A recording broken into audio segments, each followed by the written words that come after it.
La herencia de la tierra es para Israel, pero no para la iglesia. Para nosotros el lugar es el cielo. Por lo tanto, no necesitamos tierra, porque no vamos a heredar una tierra. Hemos sido comprados con precio de sangre de nuestro amo. ¿Quién era nuestro amo? Satanás. Éramos hijos de Satanás. Entonces, él con el sacrificio y muerte de cruz, con la sangre que derramó, nos limpió del pecado, nos compró y nos dio un lugar. Nos sacó de las tinieblas y nos colocó en su luz admirable. Eso hizo el Señor. Nos dio un lugar de privilegio, de desamparados, de desnudos, de enlodados, de enlutados, de adoloridos, de derrotados, de fracasados, etcétera, etcétera. Y nos ha puesto en un lugar de honor, en un lugar de privilegio. Y eso es lo que el Señor hizo por nosotros. Y eso es lo que hace que usted y yo tengamos gratitud en el corazón hacia Él. Aquel que lo dio todo a cambio de nada, no nos pidió nada. Lo único que dijo y expresó y dice: dame, hijo mío, tu corazón, dame tu vida. Yo quiero tu vida para limpiarla del pecado, para darte un nuevo propósito de vida, para que tengas un destino diferente, para que no vayas a un lugar de tormento eterno, alejado de mi presencia. Y eso fue lo que Él hizo, nos colocó en un sitio de honor. Y no solo eso, nos hizo herederos y coherederos con el Señor Jesucristo. Amados, nosotros tenemos muchos privilegios, más que cualquier rey de este mundo o reina de este mundo. Todos juntos no pueden igualar lo que usted y yo tenemos delante del Señor, en la presencia del Señor. Bendiciones que ya las hemos gozado y otras bendiciones que las vamos a gozar en su plenitud cuando estemos en la presencia de Él allá en el cielo. Mediante la expiación, se canceló el pecado, la deuda del pecado. De todos aquellos que han creído, que creen o creerán en el Señor Jesucristo antes de que Él venga y antes de que la muerte les sorprenda. Una vez que Él venga o una vez que la muerte les sorprende, si no se han arrepentido, siguen igual en un lugar o les espera un lugar de condenación. Entonces, nosotros somos librados por la expiación o la redención, el rescate. Hemos sido librados de la pena, del poder del pecado, pero no de la presencia del pecado. ¿Se acuerda que eso hablamos hace meses atrás? Los tres tiempos de la salvación: la pena, el poder y la presencia del pecado. Los dos primeros ya fuimos, ya no hay ninguna condenación. Ya el pecado no tiene poder sobre nosotros. Hay alguien que nos compró y me dice: mío eres tú, Oscar Omar, eres mío. Mío eres tú, yo te redimí, yo te compré. Ya no pertenezco a Satanás. El diablo ya no tiene ninguna potestad conmigo. Me perdió. Ya adquirí un nuevo Señor, un nuevo amo, que es el Señor Jesucristo. Pero todavía no hemos sido librados del tercer tiempo de la salvación, que es la presencia del pecado. ¿Cuándo vamos a ser librados de la presencia del pecado? Cuando usted y yo estemos en el cielo. ¿Por qué? Porque en el cielo no hay pecado, no hay contaminación, no hay injusticia, no hay inmoralidad, no hay corrupción, no hay nada de nada. Entonces ya vamos a ser ya librados de la presencia del pecado mismo. Otro término dentro de la expiación es la justificación.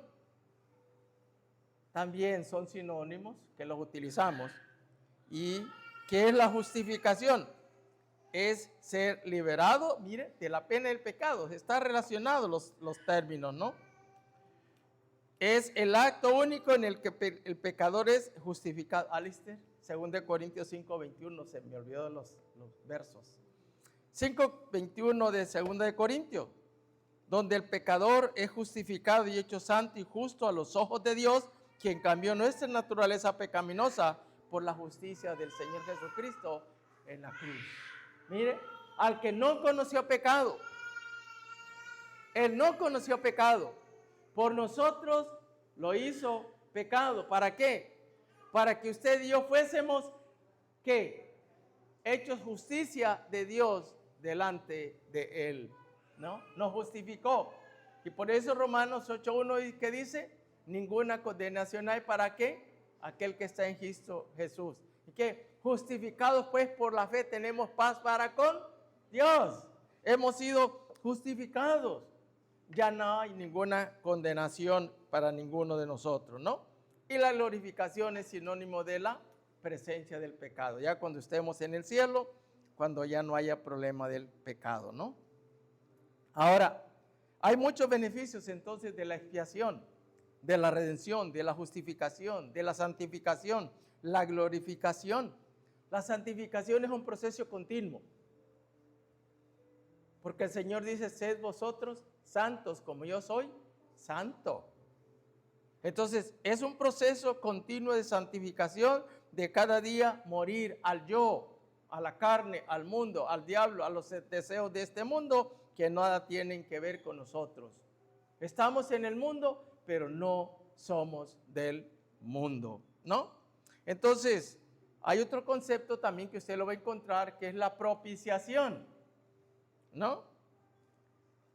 Que consiste en, y este es bien interesante, por medio de la propiciación, Juan 3:36 o Romanos 5:9, hijo, cualquiera de los dos, dice que es aplacar la ira.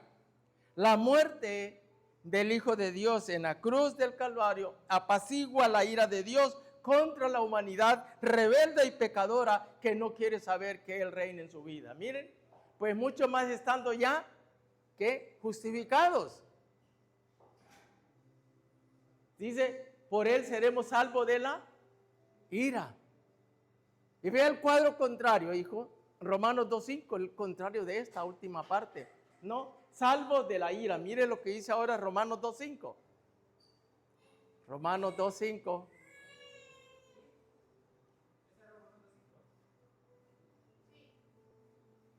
Ajá. Pero por tu dureza y por tu corazón no arrepentido. Aquel nos dice que éramos salvos de la ira, hemos sido justificados. Ninguna ira hay de Dios sobre usted, sobre mí. Cuando el diablo le acusa, el Señor dice, un momento, Satanás, este hijo es mío, esta hija es mía, yo pagué el precio por él, no tiene que ver nada con él. Pero no así con los inconversos. Atesoras, dice, para ti mismo como una cuenta bancaria. Atesoras para ti mismo ira para el día de la ira. Y de la ira de la revelación del justo juicio de Dios. Si tan siquiera el hombre sin Cristo entendiera lo que significa la ira de Dios sobre una humanidad pecadora, dura, rebelde, que no quiere saber nada de Dios. Como dijo Israel, no queremos que este reine. Y así está el mundo. No queremos que este reine. No queremos saber nada de él. Se enfrenta a esto. Se enfrenta a esto, la ira de Dios. La ira de Dios. Terrible. Y solo hay que ir a ver los 7 sellos, las 7 copas y las 7 trompetas y darnos cuenta qué terrible son los juicios que vendrán un día sobre la humanidad. Terrible. Terrible. Por eso si alguien entre nosotros o de los que está escuchando, hay alguien que no conoce al Señor Jesús, le digo que por amor a su propia alma, arrepiéntase hoy, no mañana. Porque Él puede venir esta noche. O la muerte nos puede sorprender esta noche. ¿Y qué pasó de nosotros? Ya no hay segundas oportunidades, una vez que Él venga o una vez que usted muera. Ira sobre el justo juicio de Dios. ¿No? Entonces, ¿cuál es el propósito principal de la expiación? Quisiera antes de eso ver Hebreos 4, Alice, Hebreos 4, 14 al 15. El ministerio de los sacerdotes bajo la ley era una figura del ministerio del sumo sacerdote, el Señor Jesucristo. Así lo dice Hebreos capítulo 4, versos 14 y 15.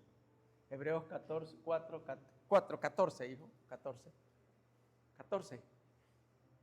Por tanto, dice, teniendo un gran sumo sacerdote que traspasó los cielos, Jesús, el Hijo de Dios, retengamos nuestra profesión. Verso 15. Porque no tenemos un sumo sacerdote que no pueda compadecerse de nuestras debilidades. Ponga ahí nuestras enfermedades, nuestras angustias, nuestras aflicciones, nuestros temores, nuestras inquietudes, nuestras necesidades. No hay quien no nos pueda entender en eso, sino uno que fue tentado en todo, según nuestra semejanza, pero sin pecado. Entonces tenemos un sumo sacerdote, tal como estaba en el Antiguo Testamento, figura de ese sacerdote, sumo sacerdote que un día llegaría a ser en la persona del Señor Jesucristo, ¿no? Entonces, ¿cuál era el propósito principal de la expiación? Vamos a Levítico capítulo 16, verso 30. ¿Cuál era el propósito principal de la expiación? ¿Cuál era? Desde el Antiguo Testamento, Levítico 16, 30. Dice, porque en este día se hará expiación por vosotros y seréis que limpio de vuestros pecados. ¿Cuál es el propósito de la expiación?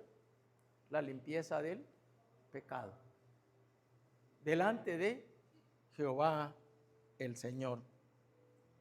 Y así lo mandó el Señor, así envió a Aarón cuando estaba muriendo el pueblo por haber murmurado, una mortandad, lo mandó a que hiciera expiación por el pueblo. Un evento narrado en el libro de Números 16, 47, 48. Números capítulo 16, 47, 48. Cuando ofreció un sacrificio, cesó la mortandad. Números 16, 47, 48.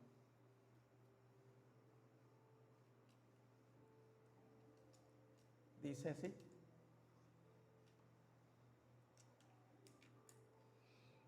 (47) Entonces tomaron el incensario como Moisés dijo y corrió en medio de la congregación, y aquí que la mortandad había comenzado en el pueblo, y él puso incienso e hizo expiación por el pueblo. Verso 48. Y se puso entre los muertos y los vivos y cesó la mortandad. Una intercesión. Ofreció un sacrificio, ofreció incienso ante el pecado del pueblo. El Señor también se ofreció a sí mismo delante del Padre y nos justificó, nos santificó, nos lavó de todos nuestros pecados. ¿Por qué? Porque ninguno de nosotros puede pagar el pecado. No hay un precio, no hay un valor humano con el cual se pueda pagar por el pecado y obtener la salvación. No hay un precio. Si hubiera ese precio, deberían de acontecer dos cosas, o haber acontecido dos cosas. Uno, hubiera un valor establecido, accesible a todos. Dos, sobre todo dos, no hubiese sido necesario la muerte del Señor Jesucristo.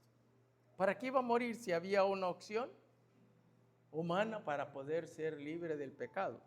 Entonces murió, porque ninguno de nosotros tiene el mérito suficientes para justificarse delante del Señor.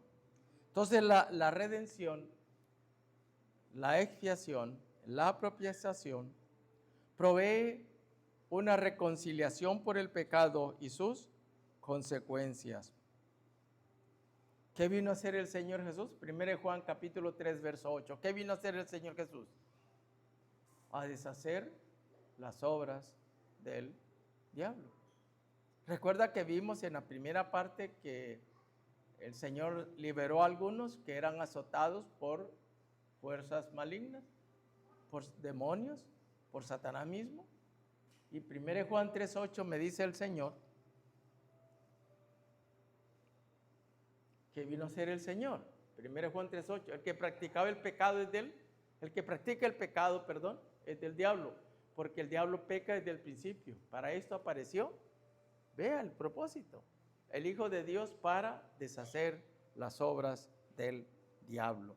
Y así muchas personas en la antigüedad y hoy en día, hay testimonios, personas que han intercedido por ellas, incluso han sido liberadas de posesiones demoníacas, ¿no?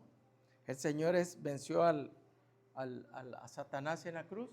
Satanás es un ser fuerte, tiene poder, pero es vencido. Pero nosotros no podemos librar una batalla con él ni enfrentarnos con él. Cuando Satanás contendía por el cuerpo de Moisés, el ángel no profirió maldición contra él, como muchos creyentes hoy en día lo hacen, proferir maldición. Solamente dijo que el Señor te reprenda, reprenda. Y eso fue, bástale una reprensión. Ahora, la sanidad divina es un don de la gracia de Dios para todos. ¿Qué dice Efesios 2:8? Por gracia sois salvos. Entonces la salvación de nosotros trae como consigo no solo el hecho de saber que somos perdonados de todos nuestros pecados, tenemos nuestros nombres inscritos en el libro de la vida, tenemos un lugar, una morada que Él fue a preparar para cada uno de nosotros, sino también por esa misma salvación, si al Señor le place sanarnos de algún tipo de enfermedad, Él lo va a hacer. Él lo va a hacer, pero dentro de su soberana voluntad. El ejemplo más clásico es el de Pablo, con el problema en sus ojos. Y el mismo Pablo lo relata 3 veces, le supliqué al Señor que me lo sanara, que me quitara el problema. Y él dijo, no.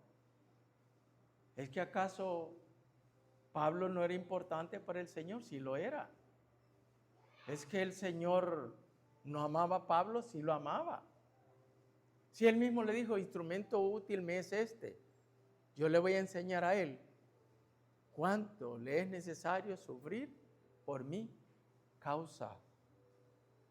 Y solo le dijo esa frase, bástate mi gracia, porque mi poder se perfecciona en vuestra debilidad. Bástate mi gracia. Y entonces ahí podemos entender los problemas de la salud, el quebrantamiento de salud. Pero por favor, no como una actitud de derrotista. Bueno, no me queda otra forma. No. No es una aceptación de derrota, es una aceptación de la voluntad del Señor. Si a Él le plació mantenerme en ese estado de quebrantamiento de salud, Él sabe por qué.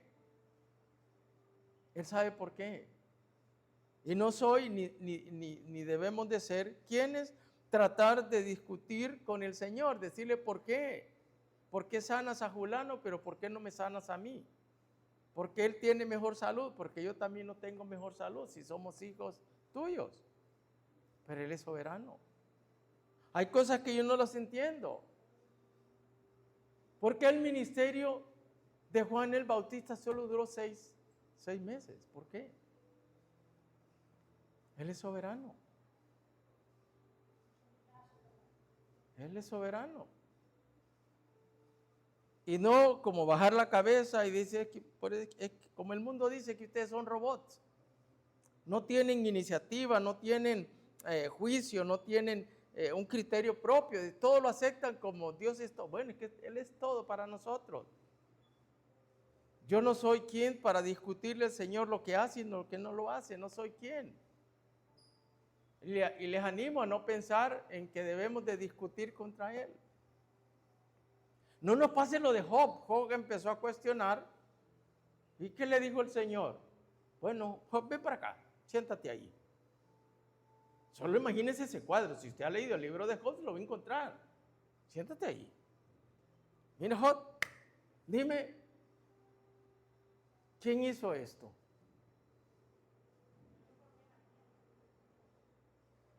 ¿Quién hizo aquello? ¿Quién creó los mares? ¿Quién le pone orden a las cosas? ¿Quién estableció las leyes físicas naturales? ¿Quién? ¿Quién estableció las 4 temporadas del año? ¿Quién? Y le hizo una serie de preguntas que me imagino que Job, cada pregunta iba más abajo. Y al final le dice, de oídas te había escuchado, pero ahora mis ojos, mis oídos te ven, contemplan, en mis palabras, tu grandeza, que tú eres Dios. Job tuvo que entender la inutilidad de su argumento frente a la grandeza de un Dios grande. Pero un Dios que es tan grande y poderoso, pero que nos ama. Fue el propósito de Dios que Job en un solo día perdiera todo siendo un varón recto, justo, temeroso de Dios. Y le puso una enfermedad en su piel. Fue injusto, se la puso por algo. Y aunque el enemigo quiso hacer esto y esto, le dijo, Dios, te permito hacer todo lo que quieras, menos no puedes tocar su vida. Porque el enemigo pensó que con todas esas cosas, poniendo en el cuerpo físico de Job, un gran siervo del Señor, lo iba a doblegar, iba a hacer que Job en el mismísimo momento iba a blasfemar contra Dios. Pero en todo caso, Dios dijo una frase hermosa, maravillosa, que en lo personal, tanto a mí, a mi esposa, como a mí, nos ayudó en el momento de la pérdida de nuestro primer bebé. Jehová dio, Jehová quitó. Sea el nombre de Jehová bendito. Amén. Él no lo entendió. Quizá yo no lo pude entender, mi esposa no lo pudo entender, pero le dimos gracias al Señor por lo que Él actuó.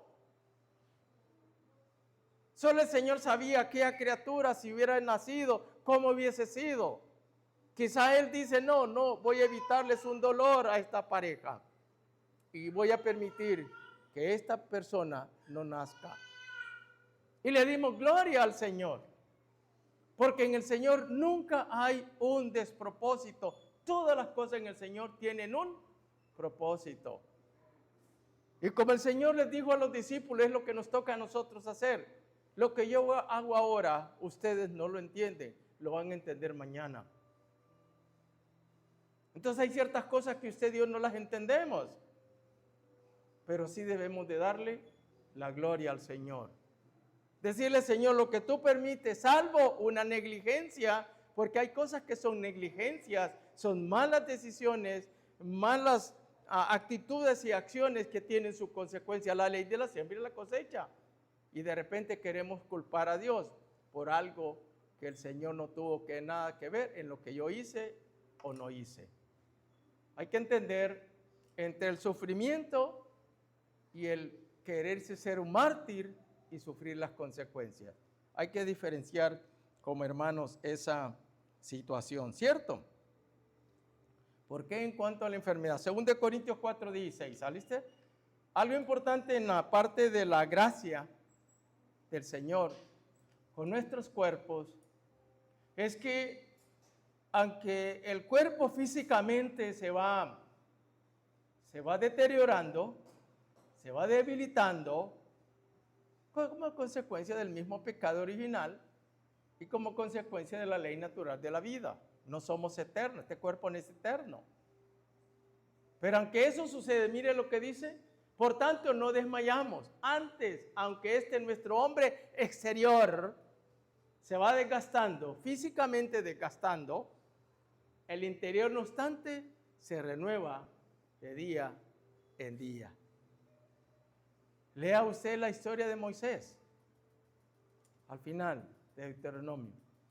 Dice que era de ¿cuántos? ¿120 años? ¿Me lo corrigen por ahí? Pero dice que el vigor de Moisés no se perdió. su fuerza, su energía, su visión, todo. Y tenía más de 100 años. Más de 100 años. Y el Señor se lo llevó así. Hay otros que con menos edad tenemos problemas de salud. Pero bueno, aunque este cuerpo va ahí, es un proceso normal de la vida, dice que al final ese cuerpo interior, la parte interna, se va renovando día con día. Y esa renovación es la que nos mantiene firmes. Esa renovación es la que nos mantiene firmes en la fe y en esperanza de lo que un día se nos prometió y lo que un día Dios hará con nosotros. Ahora, esta renovación interior es la que nos hace tener fe para recibir el don de sanidad divina. La fe en el Señor. Marcos 5:34, lo vimos también ya y lo vuelvo a repetir. Vea esta experiencia del Señor. Marcos 5:34.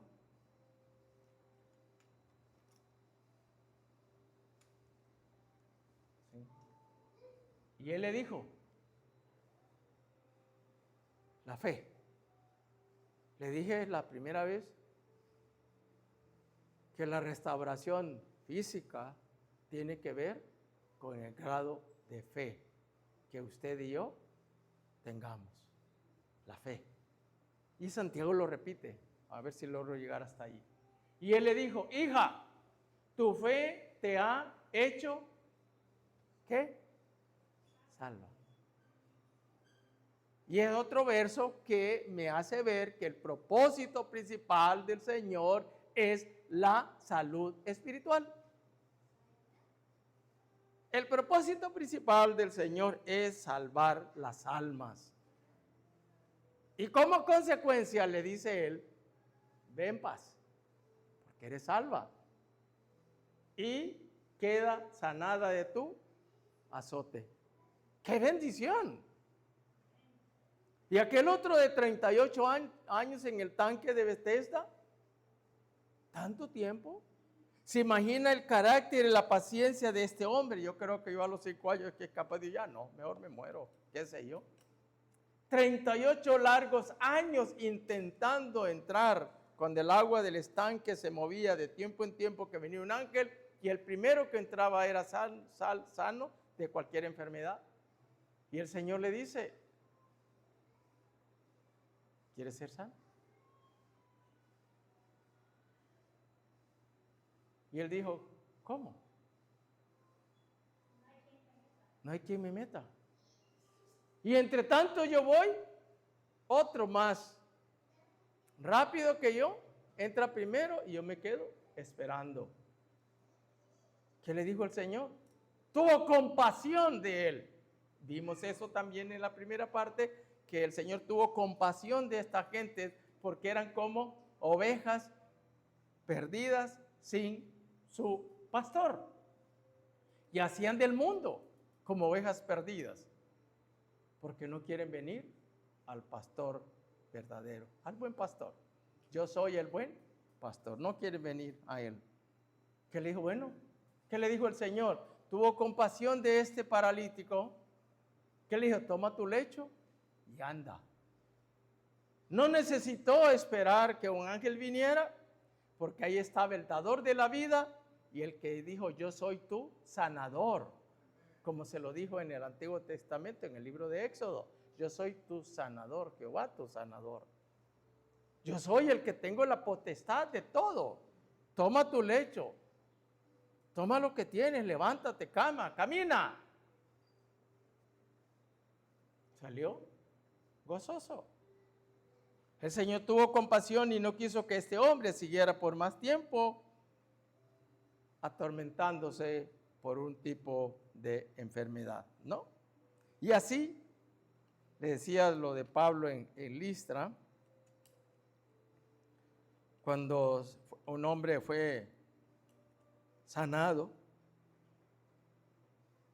en el libro de los Hechos, capítulos 9, verso 10, el centurión romano que reconoció la autoridad de la palabra del Señor para que su siervo sanara, en Mateo 8, 5, 13, Señor, mi siervo está enfermo.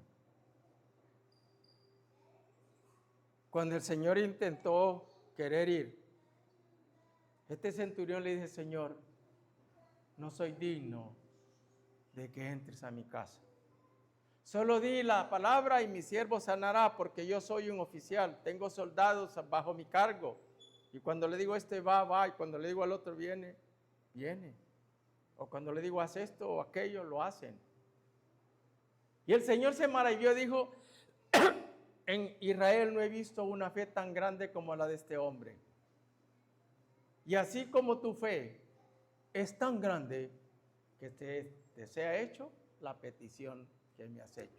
Y dice la Escritura que el siervo de este centurión fue sanado en ese mismo momento, en la misma hora, ¿no?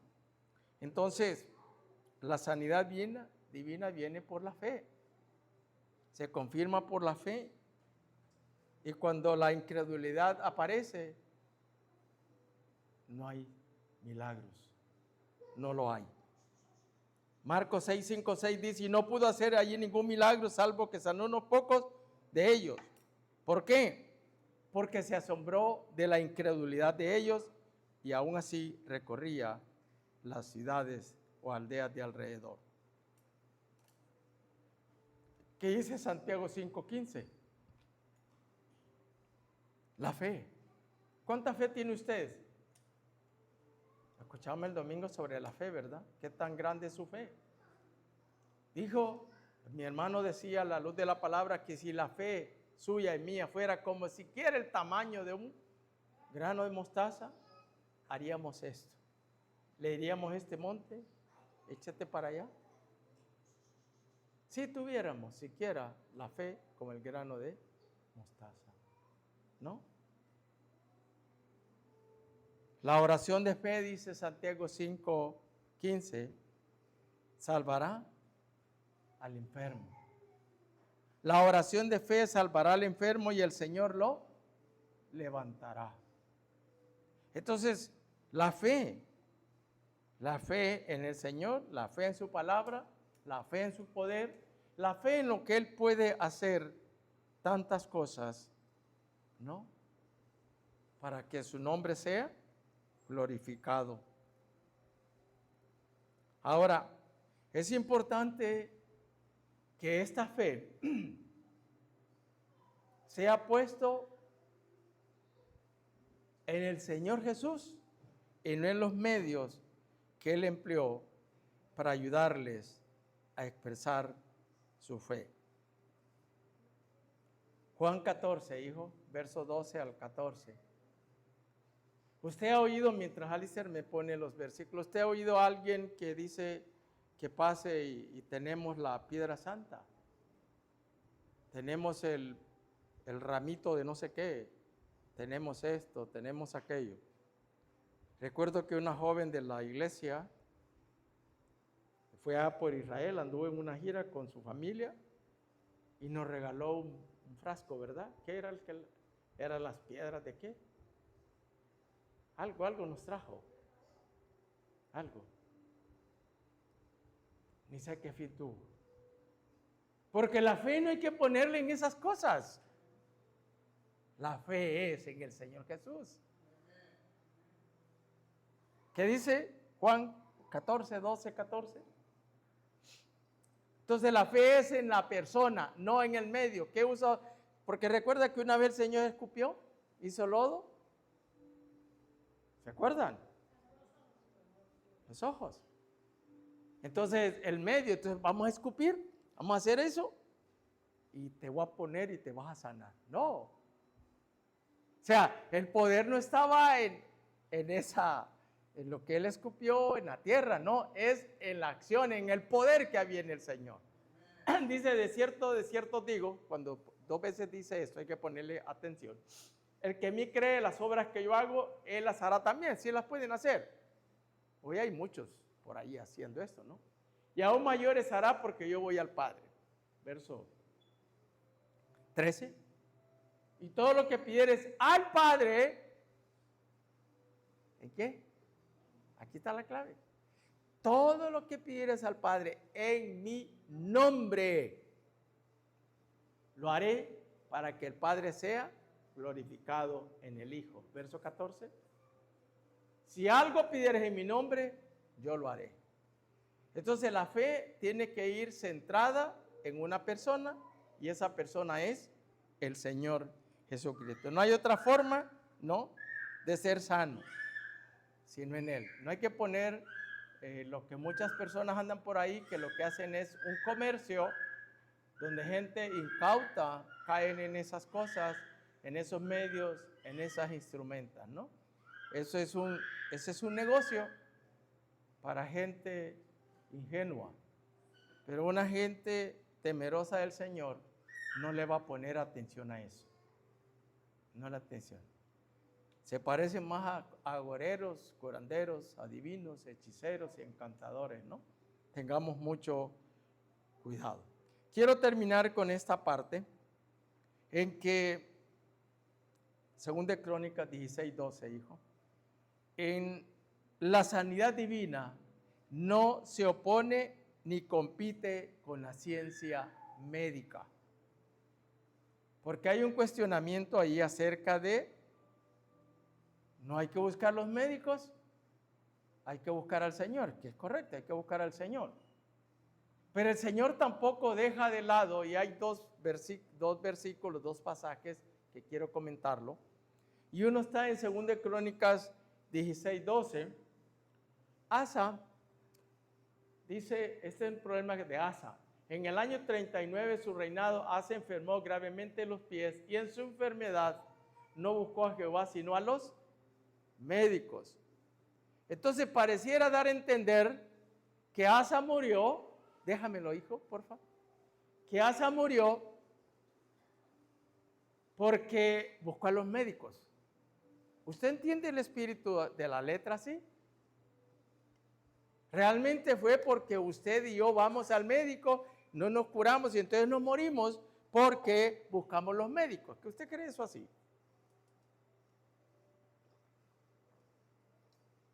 ¿Qué piensan?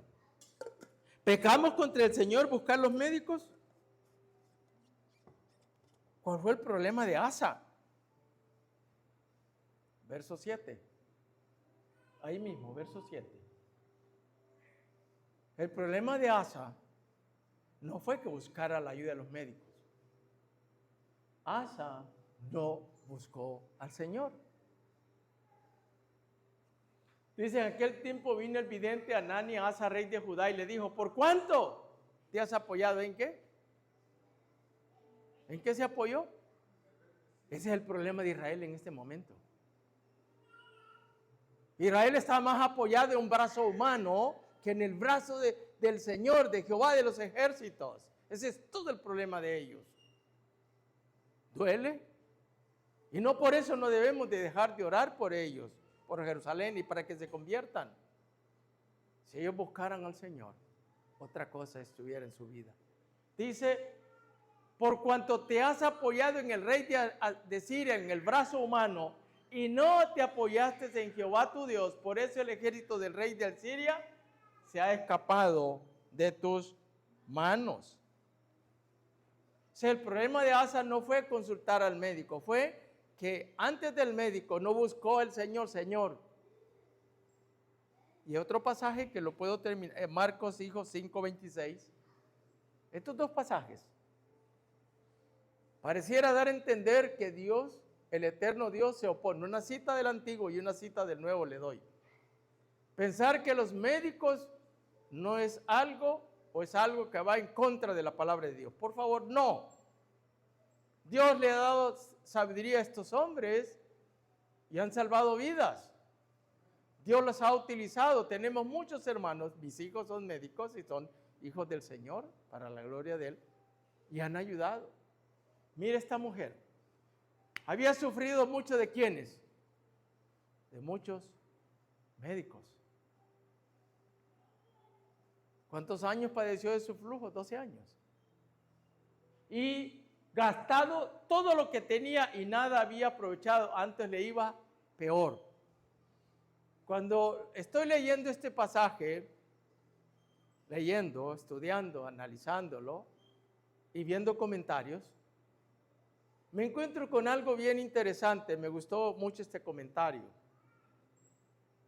que dice que esta era, si el Señor estuviera en contra de la ciencia médica, este era el momento propicio que el Señor le hubiera dicho: mira, todo te ha pasado porque estás buscando los médicos. ¿No cree usted?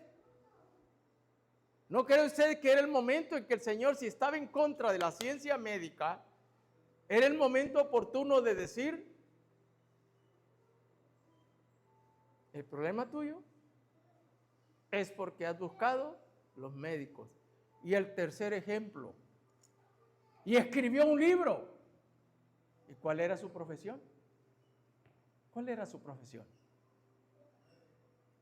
El Evangelio de Lucas. Lucas era un médico. Y Lucas era el que estaba haciendo, ¿cuál fue el ministerio de Lucas? No se habla de Lucas que evangelizó, no se habla de Lucas que abrió una iglesia, no se habla de Lucas que fue un anciano en una iglesia, no se habla de Lucas que esto, que hizo un milagro, no se habla. ¿Cuál fue el ministerio de Lucas? Cuidar de la salud del apóstol Pablo. Ese era su privilegio. Entonces Dios utiliza la ciencia médica. Obviamente han habido algunos problemas con la ciencia médica, pero no hay un conflicto en querer pensar o creer que la ciencia médica no tiene que ver nada con la sanidad del cuerpo. Dios les dio sabiduría, entendimiento a ellos. ¿Recuerden la labor de los médicos en el COVID-19? Nosotros es el evento más grande que hemos podido presenciar. Pero en otros lugares han visto tragedias, han visto enfermedades, la peste negra, la malaria y un montón de enfermedades, pestes, ¿verdad, Alicia? Donde los médicos han tenido una gran labor en el rescate de vidas humanas. Entonces no hay eso. David Livingstone, un misionero inglés, evangelizó el África. Y no solo médico evangelizó, sino que hizo la cartografía de esos lugares. Cuando él murió, Inglaterra, los hermanos dijeron: queremos que David Livingstone venga a Inglaterra para ser enterrado aquí. Cuenta la historia que los hermanos, no puedo recordar en este momento en qué país fue que murió, los hermanos dijeron: está bien, lo vamos a devolver, pero vamos a extraer su corazón se queda con nosotros, porque Él es de nosotros. Les vamos a dar su cuerpo, pero su corazón se queda con nosotros. Zambia, gracias, sí, Zambia. Y así hay muchos médicos. Ahí está, David Livingstone. Murió, creo que de malaria, malaria, ¿verdad? De eso murió. Claro, su cultura era otra, pero aún así, enfermo, le dijeron que por qué no regresaba. Y él dijo que no quiso. Ahí quiso morir y ahí murió. Evangelizó, ayudó en la investigación, descubrió algunos ríos que los escribió, sanó. Y si Dios hubiera estado en contra de la ciencia médica, no hubiera permitido que David Livingstone hubiera ido al África, que Lucas hubiera acompañado a Pablo. Entonces Dios utiliza estos grandes hombres. Algunos son hijos del Señor, otros no son hijos del Señor, pero han hecho grandes cosas. ¿Cómo se llama el cardiólogo de África, Sudáfrica? Fue el pionero en el trasplante del corazón. Y hoy en día, ¿cuántas vidas no se han salvado a raíz del descubrimiento de este hombre que se atrevió a realizar el primer trasplante de corazón? Y así hay muchos. Luis Pasteur, otro médico, el de la tuberculosis, el de las vacunas. O sea, hay muchos de ellos que han sido médicos, han utilizado por el Señor. Entonces, hermanos, en resumen, la enfermedad es producto del pecado. Si tenemos alguna enfermedad, pues con fe orando al Señor, pidiéndole que se haga su voluntad. Si el Señor quiere, nos va a sanar. Si no quiere, no nos va a sanar. No va a permitir la sanidad, pero sí nos va a dar la fuerza necesaria para soportar la situación que estemos pasando o vayamos a pasar. En todo hay un propósito. Nunca en la vida de un hijo del Señor hay un despropósito. Siempre va a haber un propósito. Entonces entendamos que aunque el cuerpo se va debilitando, el interior se va renovando. Tengamos la fuerza en el Señor, la valentía en el Señor, y como dice Santiago, si está alguno de vosotros enfermo, ¿qué? Que vayamos a los ancianos, que únjanlos con aceite, oren por ellos, porque la oración de fe salvará al enfermo y le perdonarán y se le perdonará su pecado. Entonces, hay más temas, ¿verdad? Pero vamos a dejarlo por ahí. Que el Señor nos bendiga a todos los que estamos reunidos y los que están conectados, y a poder seguir entendiendo más ese tema acerca de la salud, ¿verdad? Tarde o temprano todos padeceremos de algo, todos. No hay uno que no tenga un problema de salud. No hay uno. Todos tenemos. El pecado mismo ha hecho todo esto. Al pecado le hemos añadido algún tipo de vida, porque hay ciertas enfermedades que vienen producto de la vida que hemos llevado o hemos tenido. También hace otro tema por ahí, pero ahí lo voy a dejar, ¿verdad? Pero que el Señor nos bendiga con su palabra en esta noche.